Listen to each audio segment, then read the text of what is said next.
evening to you all. I'm about to pour African libation from Ghana and from Ghana, Accra, spelled A-K-R-A and not A-C-C-R-A. Because in my language, we don't have the alphabet C. We have K, Accra. Now, there are a few things I want you to do for me. In other words, the prayer is going to be two ways. In other words, you participate with me. Now, the first thing to do, when I say ago, in other words, seeking your attention, you respond, Amen. Shall we try that? Amen. It sounds like, is it Aramaic or Hebrew? Amen. Yeah. You did it very well. Now, the other one is continuously. As I go around, ahead with the prayer or the libation, you keep doing that. And if you can't, because I'm lifting you to the position of high priests and high priestesses. Because back there, when we pray, they keep doing this. And they say, Hiao. Shall we say that? Hiao. Hiao. But usually people hear yao, yao, yao. But it's hiao. Hiao. Thank you. Right.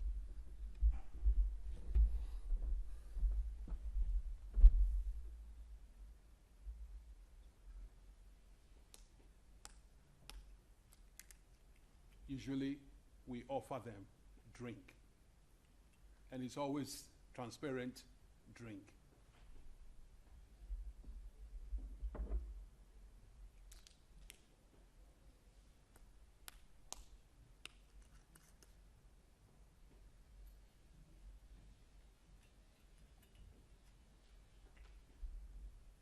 And then, last of all, water, the source of life.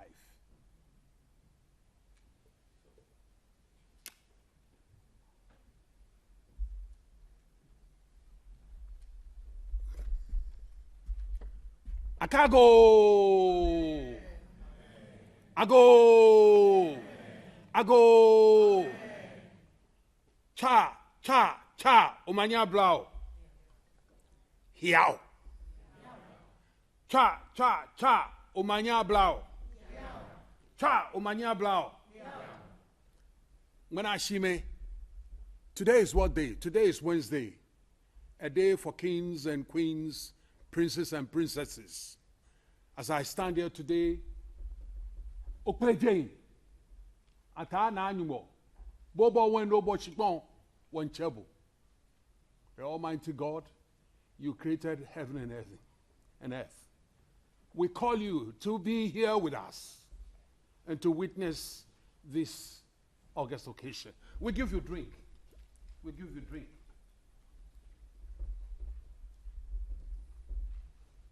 The ancestral saints, those who were taken away from places like Ogwa, Cape Coast, Edna, Elmina, places like Formantin, Cromantin, places like Benin, southern central Nigeria, Guinea, Guinea Faso, all those people, please, we say sorry for what happened to you, the atrocities committed on you as we're taken in the slave ships away to faraway land. Receive our drink. Receive our drink. Akanaye, nae, nae, nae. Na, obiye, bomi akechon e. Na Thames, boye biene, na kegbeme ba. Mercy, Boye Liverpool na kegbeme bae. Wonche Yehowa wonche no more. Neba yoda say ba yoda say na danu anye na danu anye. Akamete Shon get your middle passage. I'm a pain. Of course, they were taken away through the middle passage to faraway lands. The Caribbean, Brazil, North America, Central and South America. We give you drink for all the suffering that you went through. As they landed into a new land, into a new place where everything was very strange for them, they suffered. But today, we remember the abolition of slavery. And we say, Dwe, Nyekpo, Nyekpo, Nanyedahe, Nyekpo, Nyekpo, Nyekpo, Nyekpo, Nyekpo. Bite of Benin, Bite of Biafra. Now, Pokpa Efe na Kenyechono, when you da say, the Igbos, the Yorubas, the Gans, the Fantis, Nefe Nyebahi, Nyebahi Anyeda, Nyebahi Anyeda, Nyebahi Anyeda. Twa no manya blao. Hiao. Twa no manya blao. They are spirits. They want to hear you because they are here. Once we've done that, they are here with us. So, twa no manya blao. Thank you.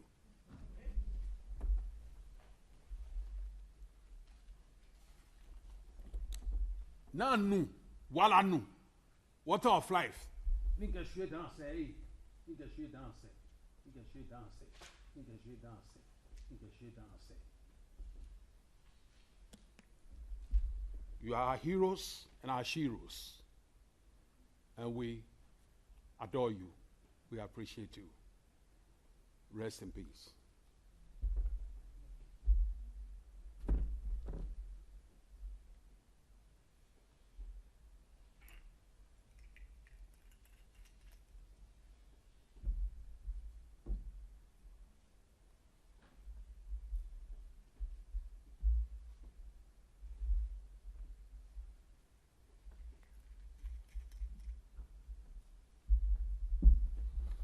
Thank you, ladies and gentlemen.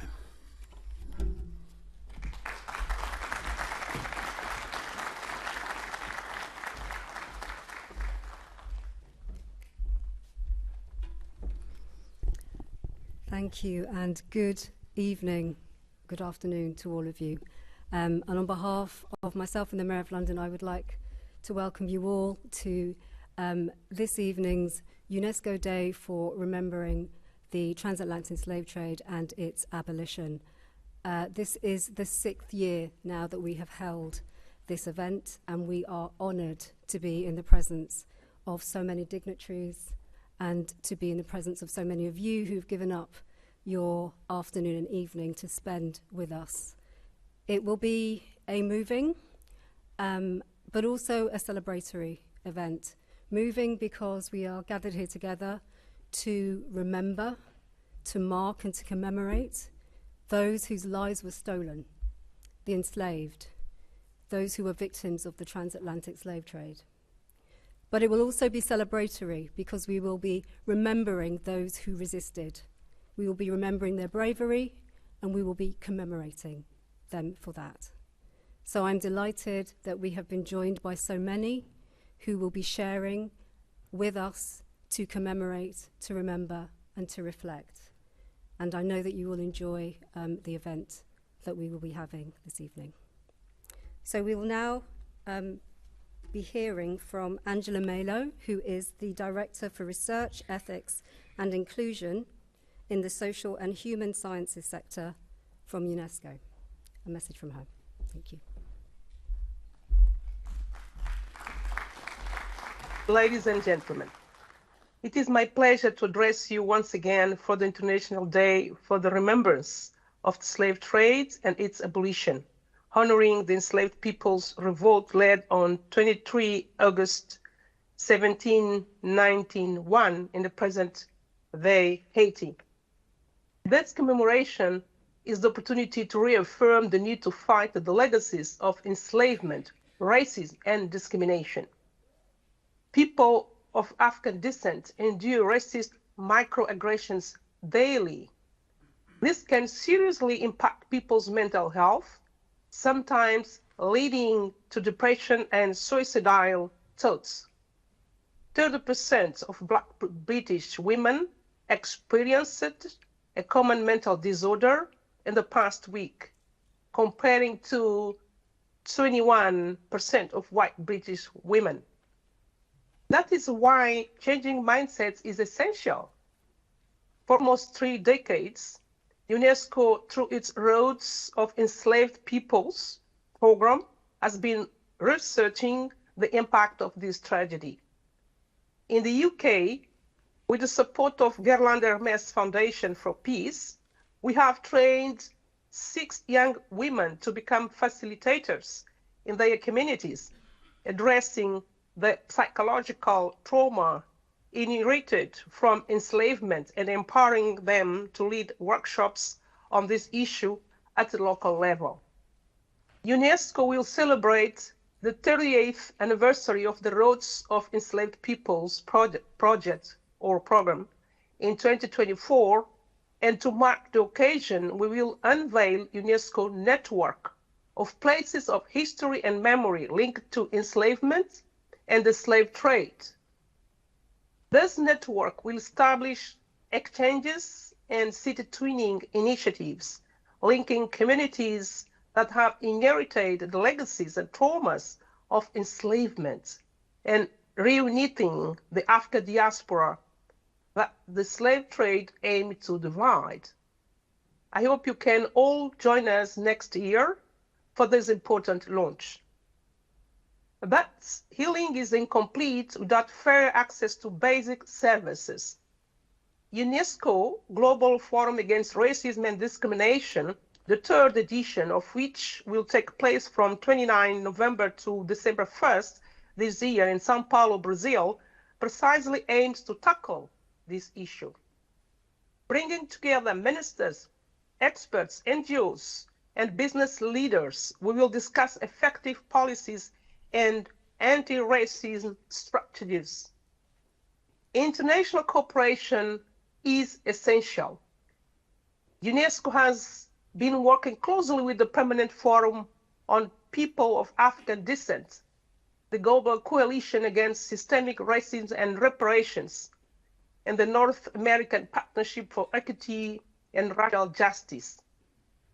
Cities like London, which is a member of UNESCO's International Coalition of Inclusive and Sustainable Cities, are indispensable partners to amplify citizens' needs and actions, leading by example. I commend the work of Mayor Khan to restore trust between the policy and Afro-British people through the dedicated action plan. UNESCO is also combating racism in the digital world, with 85% of artificial intelligence developments made by white male-only teams.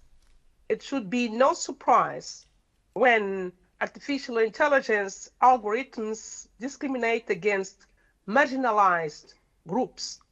UNESCO's member states adopted the recommendation on the ethics of artificial intelligence in 2021, the world's first normative instrument guiding member states to frame responsible artificial intelligence regulations that protect and promote human rights. UNESCO supports data collection on racism to detect disparities, design effective countermeasures, and assess their impact. Ethnic data should be collected anonymously on the basis of self-identification and of informed consent. Racism is a reality, and ignoring it does not help to address it. Commemorating also pushes us to be better and to act against historical consequences. As poets and activists Maya Angelou said, history, despite its raging pain, cannot be unlived, but it faced with courage needs not to be lived again. Thank you for your kind attention.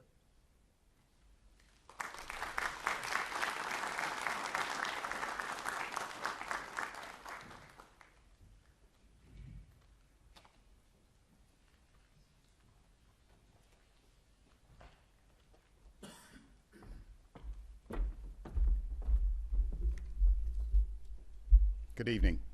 My name is Andrew Boff and I chair the London Assembly.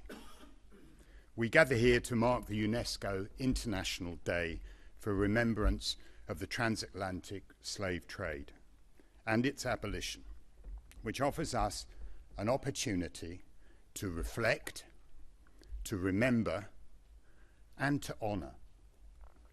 So together this evening we remember the victims of the transatlantic slave trade.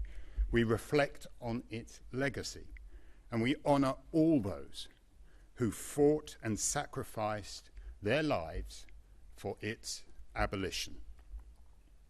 On this day in 1791, men and women across Haiti and the Dominican Republic rose up and sparked the beginning of the abolition of the transatlantic slave trade.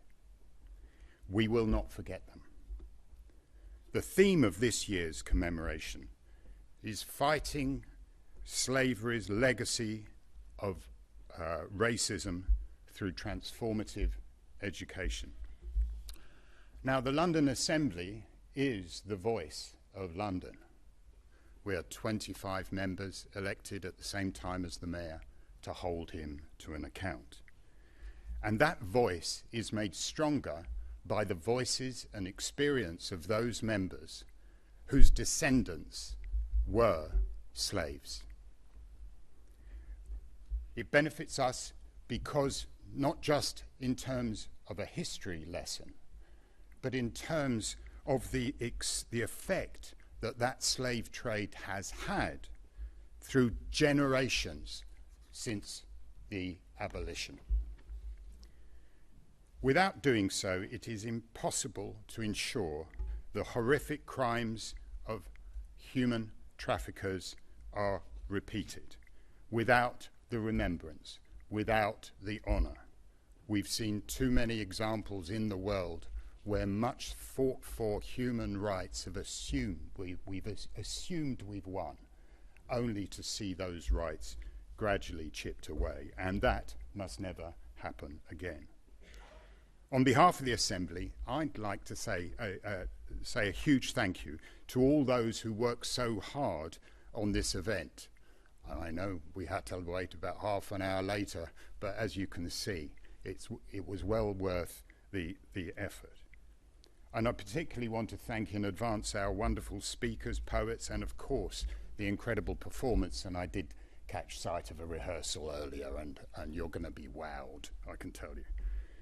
The London Assembly will support the GLA's hosting of the UNESCO International Commemoration, not just this year, but every single year.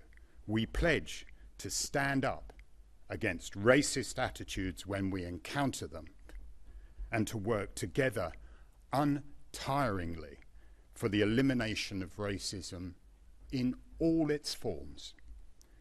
Finally, I hope you enjoy this evening, and that you have time to enjoy and reflect on the inspiring poems, readings, and performances that we are going to hear.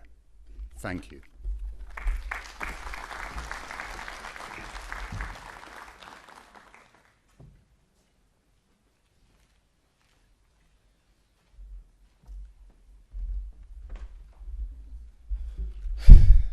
Hi everyone.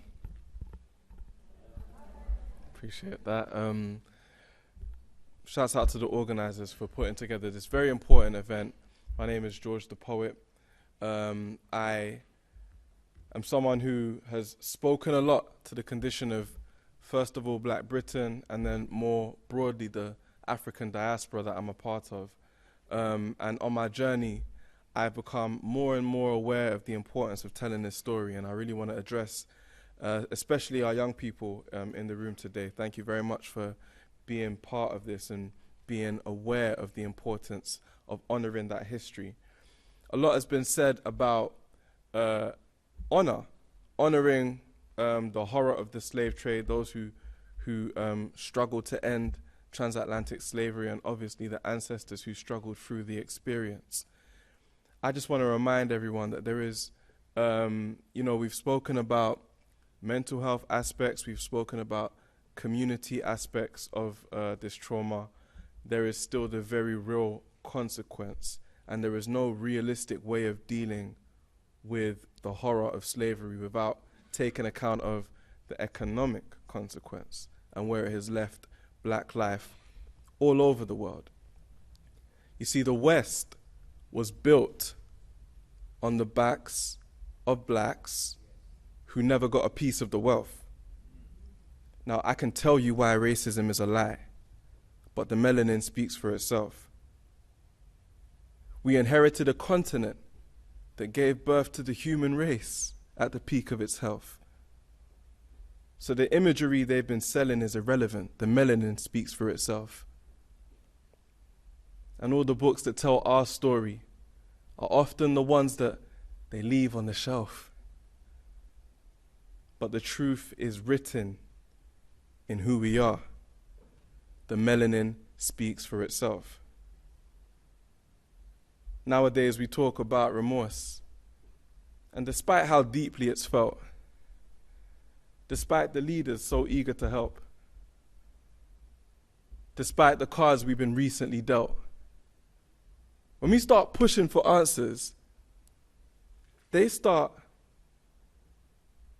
pulling a questionable facial expression. All of a sudden, they run out of suggestions. But reparations is out of the question. Okay.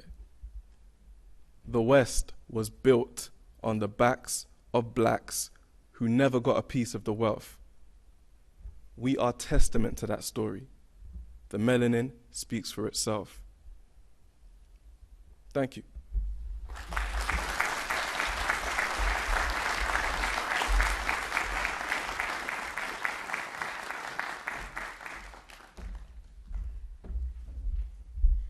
Thank you so much, George, sorry, I have to put these down because I'm a lot shorter than he is.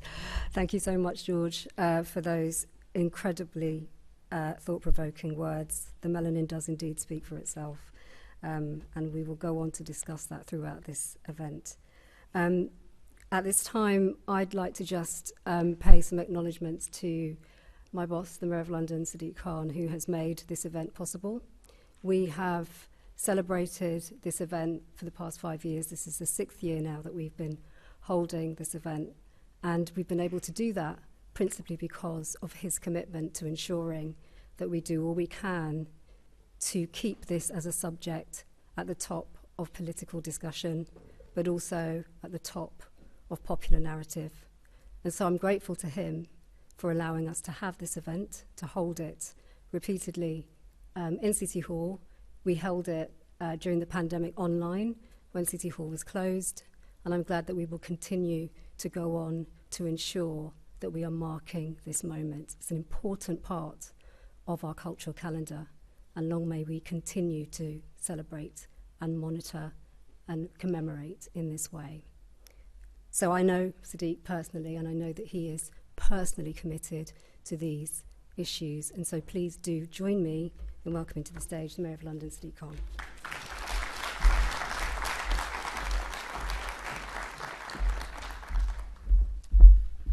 Well, thank you, Debbie, not only for that very kind introduction, but also for the remarkable work you and the team are doing to fully chronicle London's history through the Commission for Diversity in the Public Realm.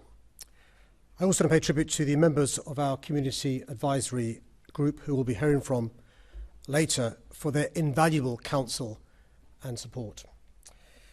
Welcome to City Hall, everyone. I particularly want to speak to the younger people who've joined us this evening. It's an honour to have you with us to commemorate this important milestone.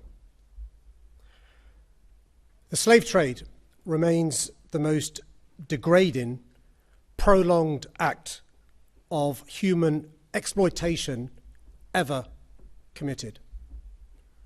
Over the course of hundreds of years, millions of African men, women, and children were kidnapped from their homes, shackled with steel, and forced into labour. There should be no doubt or denial of the scale of Britain's involvement in this depraved experiment. You know, at the height of the slave trade, British ships transported half of all abducted Africans across the Middle Passage. On their backs and from their sweat and blood, vast fortunes were made. When Parliament finally abolished slavery, there were 46,000 slave owners in Britain, who between them held 800,000 innocent people in brutal captivity. A notion separated Britain from this sadistic industry, but our nation bears responsibility for the theft of millions of people's futures and countless acts of torture, rape, and murder. The slave trade was a hideous crime, one that is impossible to conceal, no matter how far away it was perpetrated. 3 years ago, following the shocking murder of George Floyd, Britain's role in this vicious enterprise was again brought to the fore. What should have been a moment of reflection and acknowledgement instead became fodder for the latest instalment in a crude culture war. We were told that questioning the prominence and positioning of certain statues was a misguided attempt at rewriting history. But that process of contesting and defining our history has been in train for centuries. For it's exactly how the effigy of a slave owner, someone who amassed great wealth by inflicting untold human misery, was allowed to stand here in the Docklands in the first place. Indeed, the legacy of Britain's role in the slave trade is felt in every direction we turn. It's in the fabric from which our clothes are made. It's in the grand buildings of the Square Mile in the city of London. And at its most pernicious, it's felt by black Londoners every single day. As George the poet said, whether in diminished employment opportunities or disparities in educational outcomes, COVID mortality rates, or in the Windrush scandal. Not only have our African Caribbean communities been forced to carry this transgenerational burden, but their trauma has been compounded by being denied their history, cut off from their past and told to simply move on. As Mayor, I'm determined to put an end to this systemic racism and historical amnesia. That's why early this year we announced plans for a new dedicated monument to the victims of the Transatlantic slave trade. And this memorial will form part of a wider programme aimed at educating Londoners about our city's shared history. Some people ask why we're doing this when our complicity with slavery has been condemned to a dark time gone by. Well, as James Baldwin once said, history is not the past. History is not the past. It is the present. We carry our history with us. We are our history. By educating ourselves about the legacy of the slave trade, we learn that civility will not always guard against humanity. We learn the ways in which this shameful chapter still haunts so many today, and of the urgent need to confront the crushing inequalities and injustices which persist. And most importantly, we learn how, while difficult and slow, progress is possible, and that there is no more righteous and noble pursuit. Friends, let me end by saying this.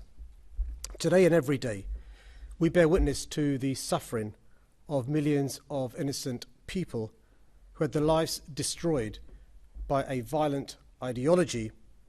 We remember them.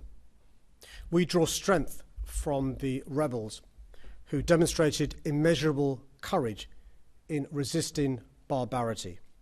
We give thanks to the abolitionists, helping to guide us to the path of enlightenment. And we recommit ourselves to the enduring task of ensuring every person is afforded the unalienable right to live in freedom and with dignity. Thank you very much.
Thank you so much for that wonderful performance. That was Prudence and Asanda. Can I just ask you to give them another round of applause for that performance?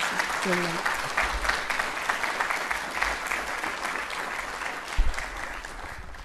Excellent, excellent energy. So we now turn to the keynote address for the event.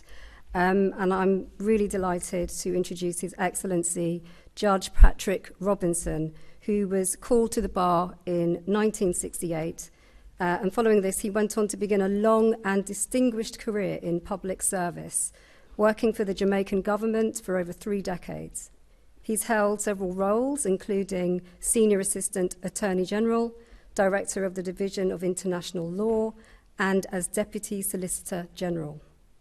Judge Robinson's long-standing experience in the United Nations affairs dates back to 1972, when he became Jamaica's representative to the 6th Legal Committee of the United Nations General Assembly, a position that he held for 26 years. Since 2015, His Excellency has served as a judge for the International Court of Justice. Distinguished guests, please join me in welcoming His Excellency Judge Patrick Robinson.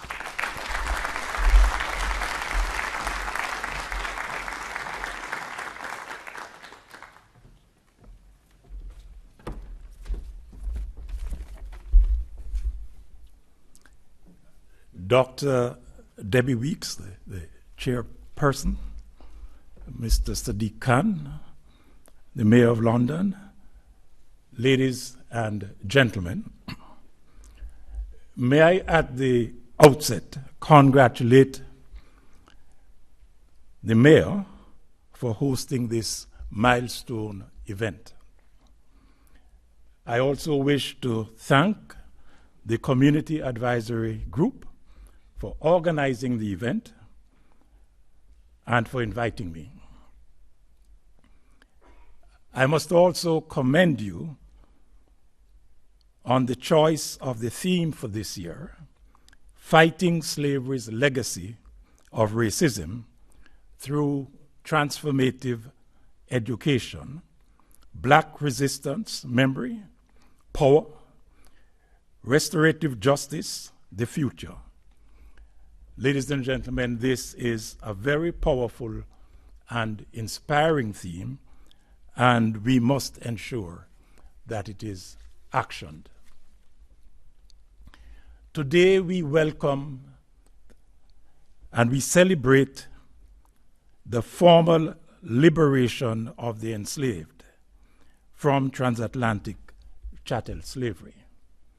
Notice I said transatlantic chattel slavery, not slavery, and I do that because I want to recommend that you use the term transatlantic chattel slavery rather than slavery, because transatlantic chattel slavery had peculiar characteristics that distinguished it from other forms of servile labor that many people call slavery.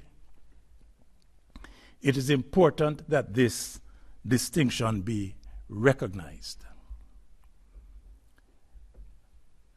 Now, I describe the liberation as formal because, as we all know, the discriminatory treatment of the enslaved, which was the hallmark, the essence of their chattelization, continued after emancipation and is readily witnessed today in the treatment of many of the descendants of the enslaved. Let us pause today to remember the enslaved who fought and gave their lives for their freedom. I recall Sam Sharp, the Baptist deacon who led the Christmas War in Jamaica in 1831, a significant factor in the decision to abolish slavery in 1834. Let us also remember the descendants of the enslaved who fought to give meaning to that freedom. I recall Marcus Mosiah Garvey of Jamaica, who, in the words of Martin Luther King, instilled in black people a sense of their dignity and destiny. Let us use education to memorialize the courage and resilience that were the hallmark of the black resistance to transatlantic chattel slavery. And let us be clear about what it is that the enslaved were emancipated from. Let us be clear about the features of the grotesque wrong of transatlantic chattel slavery. The transatlantic chattel enslavement of African people, and here I fully agree with the mayor, is the starkest example of man's inhumanity to man in the entire history of humankind. It was unmatched for its duration of over 400 years, unmatched for its barbarity and dehumanizing characteristics, demonstrated in the 18th century by the Englishman Thomas Thistlewood, whose favorite punishment for an enslaved runaway from his plantation in Jamaica was to coerce one of the enslaved to defecate in the mouth of the runaway, whose mouth was then gagged for about 3 hours. It was unmatched for its sheer scale, demonstrated first by the length of the pernicious triangular crossing from Britain to Africa, then to the Caribbean, and to the Americas in the infamous Middle Passage, and back to Britain, a distance of over 12,000 miles, or 19,300 kilometers. And second, by the number of persons enslaved, well over 15 million, according to Nigerian scholar Joseph Inikori, or about 19 million, including those born into slavery, according to the recent Brattle report. And it was unmatched for its profitability, manifested in the fact that in 1774, the average white person in Jamaica was 52 times wealthier than the average white person in England and Wales. The chattelization of Africans had 7 phases. Capture and sale of Africans in Africa, the trek to the slave dungeons on the coast and ships in the harbor, internment in those dungeons and ships, the Middle Passage and the passage to Brazil, sale on the auction block in the Americas and the Caribbean, work on the plantations or elsewhere, and, of course, the concomitant trade in slaves. And I must tell you that the work on the plantations was so rigorous that the average lifespan of the African after commencement of work was between 7 and 10 years. Every phase of the chattelization of Africans was wrongful conduct under international law at that time. The European dichotomous approach, which approved of transatlantic chattel slavery in European colonies but condemned its practice in European countries, was itself a breach of the normative general principle of humanity that called for respect of the inherent dignity and worth of every human being, whether African, European, Asian, or any other nationality, and wherever that person was. The United Kingdom and the United States of America, both slaveholding states, acknowledged as much when in 1814 they concluded the Treaty of Ghent, in which they agreed that trade in slaves was irreconcilable with the principles of humanity and justice. 1 year later, in the 1815 Vienna Declaration, 8 European states, including the United Kingdom, France, Portugal, and Spain, all slaveholding states, also agreed that men of all ages considered that the trade in slaves was repugnant to the principles of humanity. Ladies and gentlemen, having reminded you of the scale, the horrors, and the illegality of transatlantic chattel slavery, it must be clear that emancipation without reparations for the enslaved and their descendants was hollow. Reparations for the unlawful practice of transatlantic chattel slavery are required by international law and are necessary for the completion of emancipation. Mr. Mayor, ladies and gentlemen, at this point I would like to share with you a recent report that quantifies the reparations for transatlantic chattel slavery.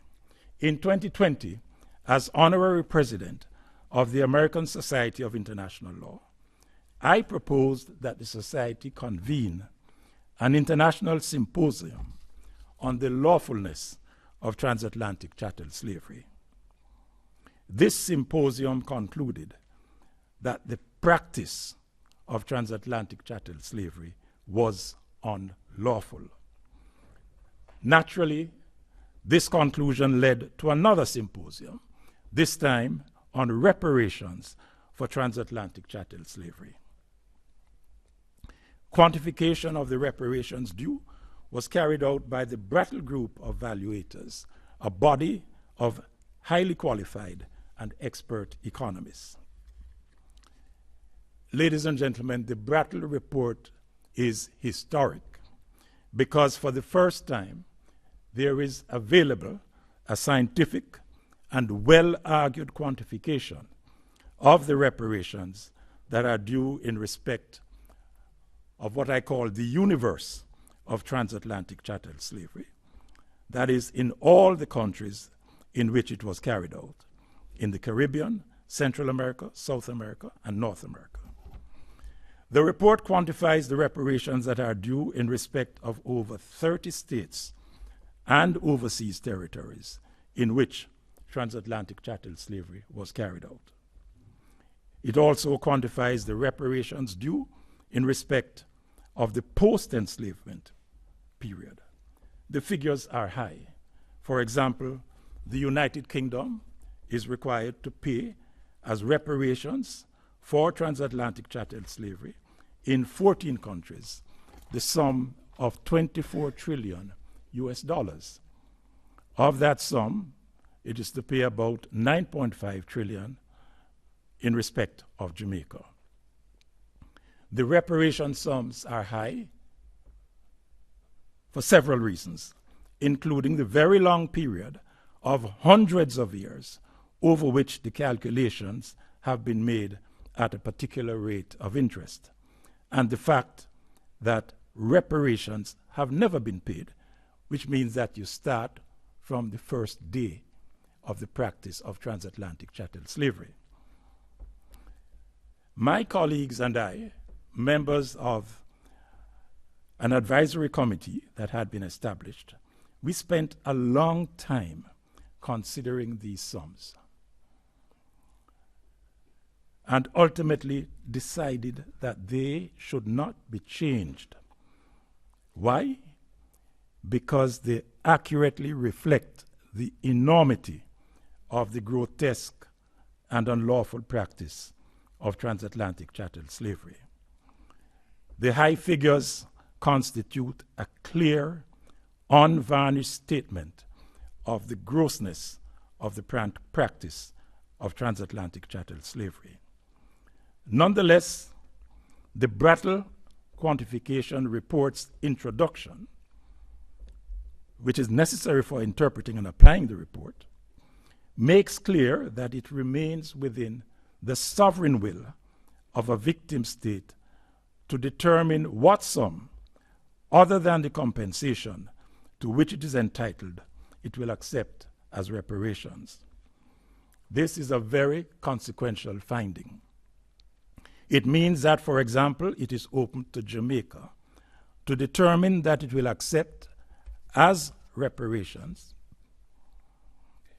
a sum other than the compensation of $9.5 trillion set out in the report.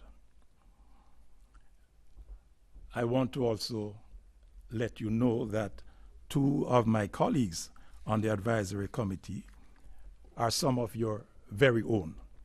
Professor Robert Beckford of the University of Winchester, who in 2005 produced the seminal documentary, The Empire Pays Back, on reparations owed by the United Kingdom for transatlantic chattel slavery in the Caribbean. And there is also barrister at law, Priscilla Robinson, who is here with us this evening. Mr. Mayor, ladies and gentlemen, I want to commend the report to you for its value and credibility. I remind you that the Brattle Report on quantification of reparations and its introduction follow the earlier finding that the practice of transatlantic chattel slavery was unlawful. The report may be found on websites of the University of the West Indies, Cornell University, and the American Society of International Law.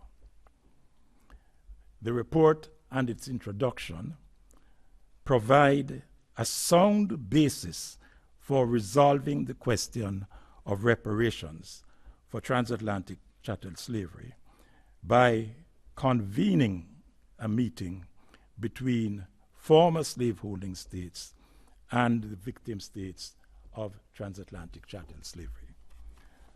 Mr. Mayor, I'd like you to note that. In light of my earlier analysis of the incidents of transatlantic chattel slavery, I certainly endorse the relationship that your theme makes between racism and slavery. One of the most effective ways of fighting slavery's legacy of racism is to strive for justice through the payment of reparations to the descendants of the enslaved, whether they are in the United Kingdom, in the Caribbean, in Central America, in South America, or in North America. And by justice, I mean fairness under the law. Even though the Brattle quantification report and its introduction are confined to the Caribbean and the Americas, it is difficult to understand why descendants of the enslaved who are in the United Kingdom would not also be entitled to reparations for transatlantic chattel slavery. Once a state carries out a wrongful act, international law mandates it to pay reparations. Transatlantic chattel slavery is such an act. The fight for justice in response to slavery's legacy of racism therefore calls for reparations. In sum, the payment of reparations is inherent in the struggle against slavery's legacy of racism. Reparations for transatlantic chattel slavery are for the benefit of the descendants of the enslaved. Reparations should be used for developmental purposes to provide services in education, housing, health, and other areas of which the descendants have been deprived through slavery's legacy of racism. While access to services in all areas of national life is important, I fully agree with the stress placed by the theme on education. I am also attached to the reference to power in the theme. Reparation funds should be used to fight slavery's legacy of racism by educating the descendants of the enslaved and the descendants of the enslavers about the history of transatlantic chattel slavery. Empowerment of these two groups with knowledge is necessary to combat the revisionist approach to transatlantic chattel slavery that is evident in many parts of the world, including the United Kingdom. Education can provide knowledge that is transformational and constitutes power in the fight against racism. And what about the future, so appropriately highlighted in your theme? Here I wish, in concluding, to draw attention to the plight of the Windrush generation, a people who in 1948 answered the United Kingdom's call for help, came to the United Kingdom from the Caribbean, and have given tremendous service to this country. Over the next 2 decades, many more came to the United Kingdom. It has been argued that they have been subjected to discriminatory treatment that reflects slavery's legacy of racism. The ill treatment of the Windrush generation would seem to bring to mind what a great English literary figure called ingratitude more strong than traitors' arms. I hope that the problems of the Windrush generation will be addressed. Mr. Mayor, ladies and gentlemen, we must not falter in the quest for reparations for transatlantic chattel slavery. For it is only when reparations have been paid that the justice called for by international law, and therefore by the international rule of law, will have been achieved. Thank you very much.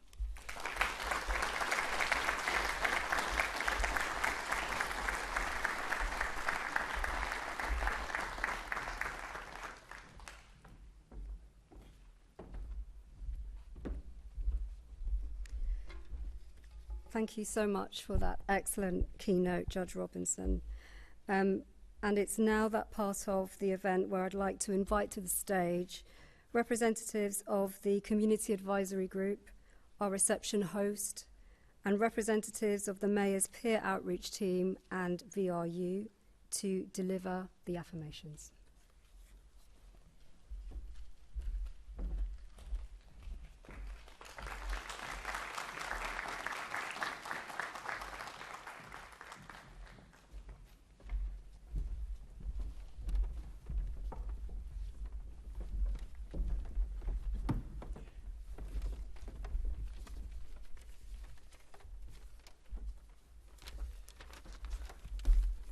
These are the affirmations, and it's very similar to what other commemoration events do in terms of commitment. And the first one is, we affirm that this annual remembrance of slavery, its abolition, and revolutionary resistance in Haiti on the 23rd of August each year constitute the cultural tradition of Sankofa, looking back to learn how to create a better future for all, I say.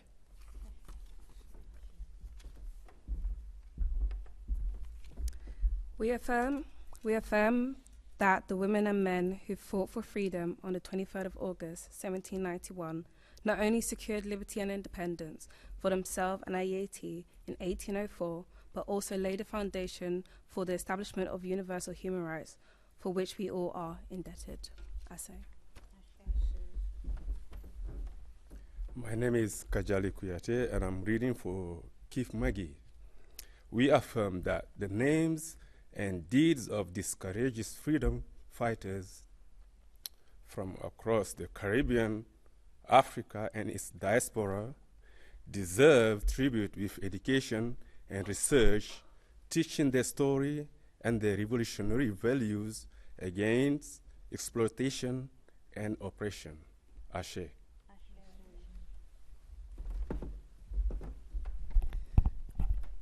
We affirm that in 2011, UNESCO recognised the forced enslavement of African people, the Mafa, not as a trade, but as a crime against humanity, an act for which no legitimate reparation has been made. Ashe. We affirm that the Mafa and Mangamazi is not merely a subject of the past, it is a history that has shaped the face of the world, creating binding ties between peoples and continents and irreversibly transforming the destiny, economy and culture of nations. Ashe.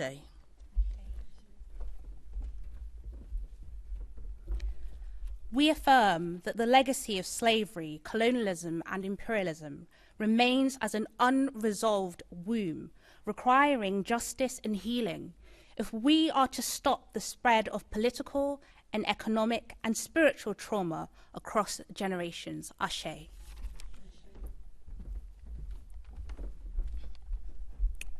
We affirm that in March 2019, the European Parliament recognised Afrophobia as a growing problem and voted for its member states to act against the discrimination and inequality faced by the estimated 15 million people of African heritage living in Europe.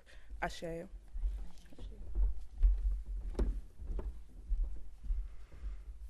We affirm that the study of this history is equal to paying tribute to those Africans who fought for their freedom and to their unique contributions to the affirmation of universal human rights. Those freedom fighters have set an example for us to continue the fight against racism, inequality, and inequity that endure to this day. Therefore, we join UNESCO to annually remember the transatlantic trafficking of enslaved peoples and its abolition. Ashe. So we are now going to observe a minute's silence in honor and remembrance of our illustrious ancestors and those freedom fighters who were victimized as a result of transatlantic chattel slavery. For those of you that can, may we please stand.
Thank you. You may be seated.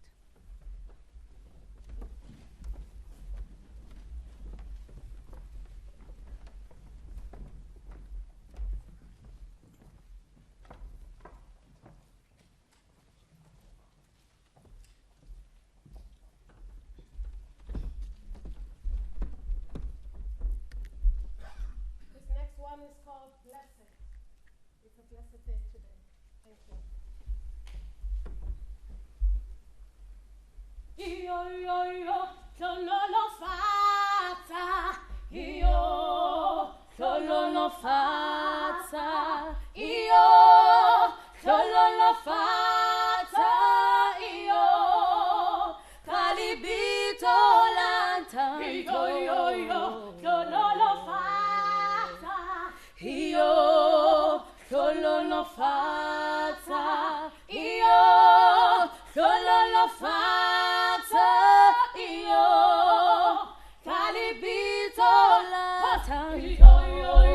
Solo lo pazza, io solo lo pazza,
Thank you once again, Prudence and Asanda. That was beautiful. And that brings us to the end of the formal part of the ceremony. I would really just like to thank you all for spending this time with us this afternoon. It has been an incredibly moving and celebratory event, and I hope that you have enjoyed it. We are continuing the celebrations in the London Living Room, and so for those of you who are able to stay, we would be very grateful for you to join us in the London Living Room, and there will be ushers to show you and give you directions to where to go. But before we close, I would just like to extend my thanks to everyone who has put so much effort into the event today. I would like to thank the Mayor. I would like to thank the Chair. I would like to thank His Excellency for that wonderful speech. I would like to thank all of our participants, all of our contributors. But I'd also like to extend a special thanks to our Community Advisory Group who have guided and steered us in creating this event this afternoon. To them, huge thanks for all the time and expertise that you have shared with us. So thank you all for your time this afternoon. I hope that you will stay and continue to celebrate with us. And thank you all, and I hope you've enjoyed it. Take care.